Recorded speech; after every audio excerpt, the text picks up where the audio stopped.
tuluyan ng inamin ni Sharon Cuneta na totoong hakakang may problemang pinagdaanan ang relasyon nila ng asawang si former Senator Kiko Pangilinan. Sa kanyang Instagram live noon, kasama kanyang mister, mga anak na Sir Frankie, Miel at Miguel, kinumpirma ng megastar na totoong nagkaiwalay sila panandalian ni Kiko, ngunit muli rin nagkabalikan. Ngunit bago pa ang kanyang pag-aamin noon, binati muna ni Sharon, Kiko at kanilang mga anak ang mga manunood sa kanilang IG Live. Mensahe ni Sharon, "We just wanted to give a very special greetings to all of you on this very special day. I'm with my family. We're fine and we love you. We wish for all of us and all of you out there, all of God's mighty blessings, loving blessings. We claim them all, not just for our family and each of us, but all of you."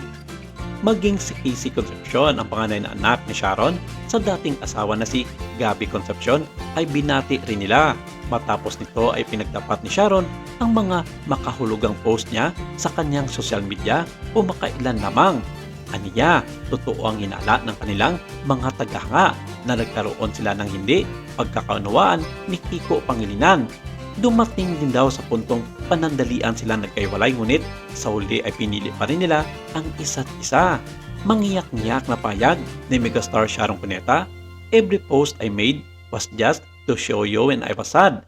And then of course, like everyone else, that's normal.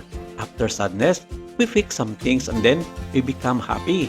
I don't know why so many people are so mean.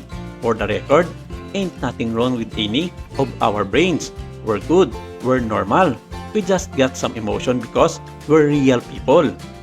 Sundot naman na sinabi ng kanyang asawang si Kiko, "Sabi ko nga, lahat ng pamilya, lahat ng mag-asawa, nangyayari ang tampuhan." Dagdag pa ni Sharon sa sinabi niya, "Nag-away kami, naghiwalay kami, tapos nagbati na kami. So, okay na kami, okay? That's the meaning of all the messages I posted. But I'll clarify, the quotes, all the posts were for people close to me that I think needed those posts. So you always assume." Noong huling linggo ng buwan ng December 2023, umugong ang spekulasyong hiwalay na sina Sharon at Kiko Pangilinan dahil sa mga cryptic post ng actress-singer sa kanyang social media accounts. Mas lalo pang nagiyab ang tungkol sa kanilang pagnagdaraanan ng post ni Sharon ang litrato ng kanyang pamilya na putol ang ulo ng kanyang asawang si Kiko Pangilinan.